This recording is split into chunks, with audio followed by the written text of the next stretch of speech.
কেউ আমাদের উপর হামলা করলে এক গালে চর মারলে আরেক গাল পেতে দিতাম যে আরেকটা চর মারো, এরপর আমার কথাটা শুনে যাও। 14 বছর এই সোজা আঙ্গুলে ঘি উঠানোর চেষ্টা আমরা করেছি। কেউ যদি চিন্তা করে থাকে কুকুরের লেজের মধ্যে ঘি মাখলে এই লেজ একদিন সোজা হয়ে যাবে, বোকার স্বর্গে বসবাস করে। কুকুরের লেজে তেল নয়, যদি আপনি 1000 টাকা মূল্যের ঘি মালিশ করতে থাকেন, কিয়ামত পর্যন্ত কুত্তার লেজে ঘি মাখতে পারবেন, কুকুরের লেজ কোনোদিন সোজা হবে না। মুহাম্মদ আরবি সাল্লাল্লাহু আলাইহি ওয়াসাল্লাম মদিনায় গিয়ে 1 বছরের মাথায় তাই আল্লাহর পক্ষ থেকে নির্দেশিত হয়ে ঘোষণা করলেন, এখন থেকে ইসলামের নীতির মধ্যে নতুন এক কর্মসূচি যুক্ত হলো। এখন থেকে যদি কেউ মুসলমানদের উপর অন্যায়ভাবে হামলা চালায়, কোন মুমিনের উপর যদি অন্যায়ভাবে আক্রমণ করে, এতদিন আরেক গাল পেতে দিতাম। এখন থেকে কর্মসূচি হলো, যেই কালো হাত কোন ইমানদারের উপর হাসবে, যেই কালো হাত কোন মুমিনকে আঘাত করতে আসবে, যেই কালো হাত কোন মুসলমানের অধিকার কেড়ে নিতে আসবে, এখন থেকে আর তাকে ছেড়ে দেওয়া হবে না, সেই কালো হাত ভেঙে গুড়িয়ে দেওয়া হবে।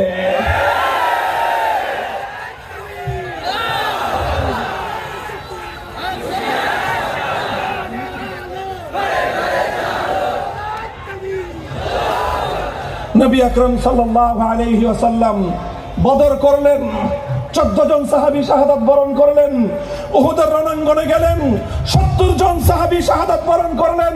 নিজের প্রাণাধিক প্রিয় চাচা হযরত হামজা ইবনে আব্দুল মুত্তালিব রাদিয়াল্লাহু আনহু, বাবার মতো যাকে তিনি ভালোবাসতেন, সেই প্রিয় সাহাবী, সেই প্রিয় চাচা যান অত্যন্ত নির্মম মর্মান্তিক ভাবে শাহাদাত বরণ করলেন।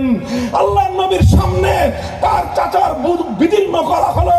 সেই চাচার কলিজা ছিঁড়ে, সেই কলিজা বিদীর্ণ করে চাবিয়ে চাবিয়ে আল্লাহর নবীর চাচাকে ক্ষত বিক্ষত করে তার টুকরো টুকরো লাশ জমিনের উপর পড়ে থাকলো। নবীজি সব কিছু বরদাস্ত করে নিলেন, কিন্তু দ্বীন এবং ঈমানের পথে এক চুল পরিমাণ থমকে দাঁড়ানো বরদাস্ত করেন নাই। শুধু 70 জন সাহাবী নয়, নবীজি নিজেও আহত হয়েছেন।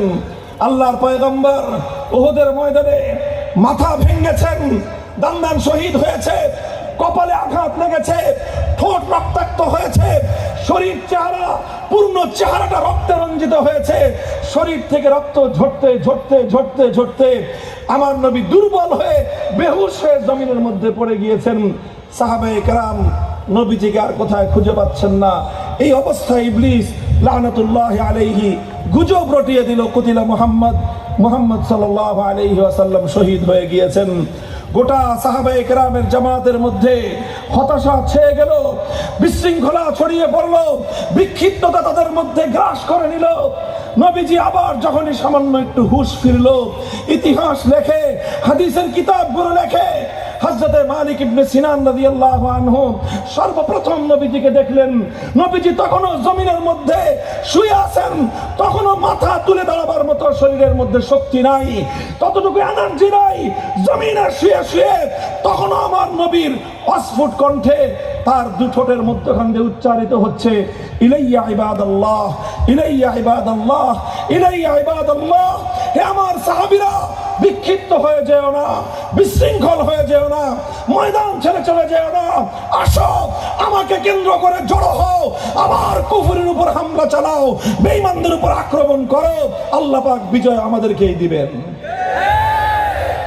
মুহতারাম হাজিরিন, উহুদের জিহাদের শেষ প্রান্তে একটা বিস্ময়কর শিক্ষণীয় ঘটনা সংঘটিত হলো, একটা বিস্ময়কর তালিম। সেই জিহাদের রণাঙ্গনে উহুদের ময়দানে আল্লাহর নবী উম্মতের জন্য কিয়ামত পর্যন্তের জন্য রেখে গেলেন। যুদ্ধ যখন শেষ প্রান্তে, কুরাইশদের সর্দার আবু সুফিয়ান মুসলমানদের জামাতকে লক্ষ্য করে, সেখানে নবীজিকে দেখা যাচ্ছে না, আবু বকর, ওমর, ওসমান, আলী রাদিয়াল্লাহু আনহুম কাউকে দেখা যাচ্ছে না। এই অবস্থায় আবু সুফিয়ান জোরে চিৎকার দিয়ে প্রশ্ন করলো, আফিল কওমি মুহাম্মদ, হে মুসলমান, তোমাদের মাঝে কি মুহাম্মদ বেঁচে আছে? আল্লাহর নবী সাহাবীদেরকে বারণ করলেন, বললেন লা তুজিবুহু, কেউ কোনো জবাব দিও না, দেখিও কি বলে। এরপরে আবু সুফিয়ান দ্বিতীয় প্রশ্ন করলো, আফিল কওমি ইবনু আবি কুহাফা, তোমাদের মাঝে কি আবু বকর বেঁচে আছে? মুহাম্মাদের ঘনিষ্ঠ সাথী, প্রথম সহচর সাল্লাল্লাহু আলাইহি ওয়াসাল্লাম। নবীজি এবারও বললেন লা তুজিবুহু, এই কথার জবাব দিও না। তৃতীয় প্রশ্ন করলো আফিল কওমি ওমর, মুহাম্মদ সাল্লাল্লাহু আলাইহি ওয়াসাল্লামের দ্বিতীয় সহচর, তার দ্বিতীয় ঘনিষ্ঠ বন্ধু ওমর কি বেঁচে আছে? নবীজি তৃতীয় দফায় একই কথা বললেন লা তুজিবুহু, জবাব দিও না, দেখি তার সে কি বলে। তখন সে আনন্দে উৎফুল্ল হয়ে চিৎকার দিয়ে উঠলো, ইন্নাহা উলাই কাদ মাতু লাউ কানু আহইয়া লা আজাবু, তারা সব মারা গেছে, কারণ জীবিত থাকলে তারা আমার কথার জবাব দিত। নবীজি বললেন দেখি ও আর কত দূর পর্যন্ত বলে। মুহতারাম হাজিরিন, তালিম শিক্ষা হলো এই, সব কথার সব সময় জবাব দিতে হয় না, সব কথার সব সময়, সব কথার সব সময়। এই মাদ্রাসার ছাত্ররা খুব ভালো করে এই শিক্ষাটা গ্রহণ করো, সব কথার সব সময় জবাব দিতে। নবীজি বলেছেন জবাব দিও না, এই জবাব দেওয়ার কোনো দরকার নাই। এরপরের ঘটনা কি? এরপরে আবু সুফিয়ান আনন্দের আতিশয্যে সব মারা গেছে মনে করে সে উল্লাস প্রকাশ করলো। কিসের মাধ্যমে উল্লাস প্রকাশ করলো? একটা স্লোগান তুললো। কি স্লোগান? বললো ওলো হুবাল। বুখারী শরীফের হাদিস পড়তেছি আমি, কোন নোবেল নাটকের গল্প না, ইতিহাসের কথা নয়, বুখারীর হাদিস। তখন আবু সুফিয়ান বললো ওলো হুবাল, জয় হুবল। হুবলের জয়ধ্বনি দিল, হুবলের বরত্ব ঘোষণা করলো। এবার আমার নবী নিজেই বললেন আজিবু, হে আমার সাহাবীরা, এবার আর নীরব থাকার সুযোগ নাই, এখন আর মুখ বন্ধ করে রাখা যাবে না, জবাব দাও। হযরত ওমর জিজ্ঞাসা করলেন হুজুর, এতক্ষণ আপনি বারণ করেছিলেন জবাব দিতে, আমরা নীরব ছিলাম, এবার আপনি বলতেছেন জবাব দিতে, আমরা জবাব দিব, তবে কি জবাব দিব? জবাবটা আপনি শিখিয়ে দেন। মা নাকুলু ইয়া রাসূলুল্লাহ, নবীজি এবার শিক্ষা দিলেন সাহাবায়ে কেরামকে, কুলু আল্লাহু আলা ওয়াজাল, কুলু আল্লাহু আলা ওয়াজাল, তোমরা তোমাদের সব শক্তিগুলো কণ্ঠে একত্রিত করে চিৎকার দিয়ে উহুদের এই পাহাড় পর্বত থরথর করে কাঁপিয়ে তুলে স্লোগান তোলো, আসমান আর জমিনের মধ্যে একমাত্র বড় কে?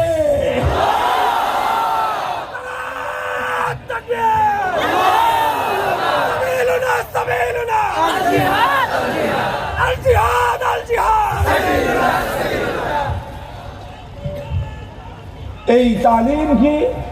এটা আমি একটা গুরুত্বপূর্ণ মৌলিক উসুল হিসেবে আমাদের সকলের জন্য খুব জরুরি মনে করি। নবীজি বোঝালেন মুসলমান সব কথা বরদাস্ত করে নিতে পারে, মুমিন সব কথা শুনেও নীরব থাকতে পারে, মুমিন সব কথার জবাব দেওয়ার গরজ অনুভব করবে না, কিন্তু মুমিনের সামনে যখন কোন গায়রুল্লাহর বরত্বের স্লোগান উঠবে, ঈমানদার তার অন্তরে এক আল্লাহর উপর বিশ্বাস টিকে আছে, সে কোনদিন গায়রুল্লাহর বরত্বের আওয়াজ শুনে নীরব থাকতে পারে না।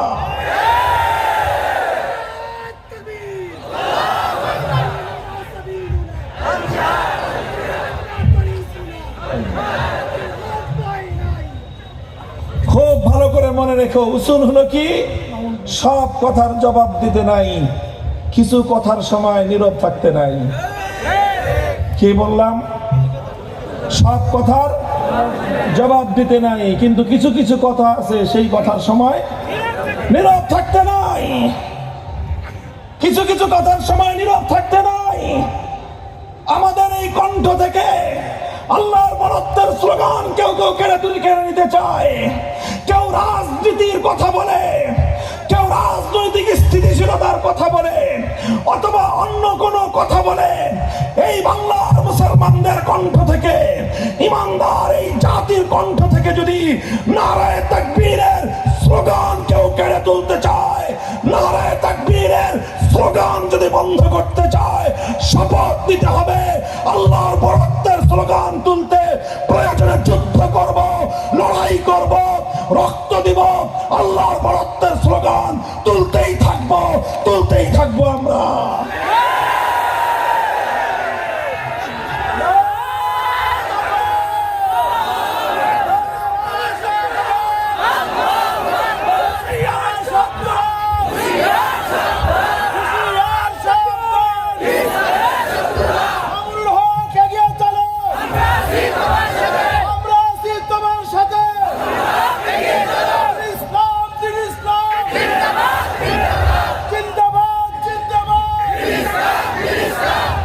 খুব ভালো করে মনে রাখবেন, বাংলাদেশে এই বিগত সময়টায় এমন একটা তৎপরতা আমরা আশঙ্কা করছি, এক সময় যারা নারায়ে তাকবীর আল্লাহু আকবারের স্লোগান নিয়ে রাজনীতিতে নেমেছিল, যারা বাংলাদেশের মানুষের হৃদয় জয় করেছিল নারায়ে তাকবীর আল্লাহু আকবারের স্লোগান দিয়ে এবং আল্লাহু আকবারের নামে, বিসমিল্লাহর নামে যারা বাংলার মাটিতে তাদের রাজনীতির ভিত তৈরি করেছে, এবার এই গাছ বড়সড় হওয়ার পর এখন তাদের অনেকের কাছে নারায়ে তাকবীর আল্লাহু আকবারের স্লোগান শুনলে কানে চুলকায়। হুঁশিয়ার করে দিয়ে বলতে চাই, খবরদার, খবরদার, আমরা কারো বিপক্ষে অবস্থান নিতে চাই না, কিন্তু মনে রেখো, যারা আল্লাহু আকবারের স্লোগানের বিরুদ্ধে অবস্থান নিবে, আমরা শুধু তোমাদের বিপক্ষে অবস্থান নয়, তোমাদের বিপক্ষে যুদ্ধের ময়দানে আমাদেরকে হাজির পাবে। নারায়ে তাকবীর, নারায়ে তাকবীর, অ্যাকশন, অ্যাকশন, মুসলমানের অ্যাকশন, আজকের সম্মেলন সফল হোক, সফল হোক।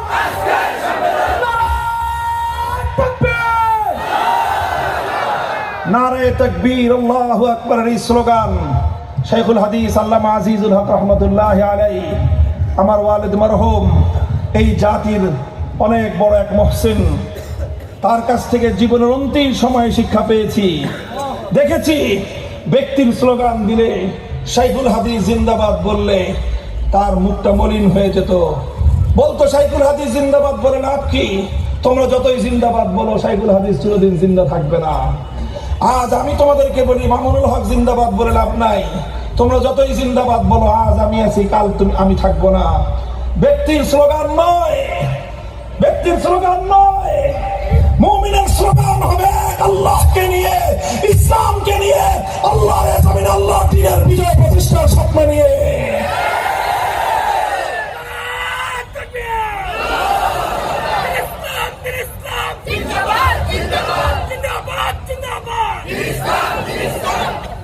উহুদ গেল, খন্দক গেল, 3000 সাহাবায়ে কেরামকে নিয়ে আল্লাহর নবী দিনের পর দিন পেটে পাথর বাঁধলেন।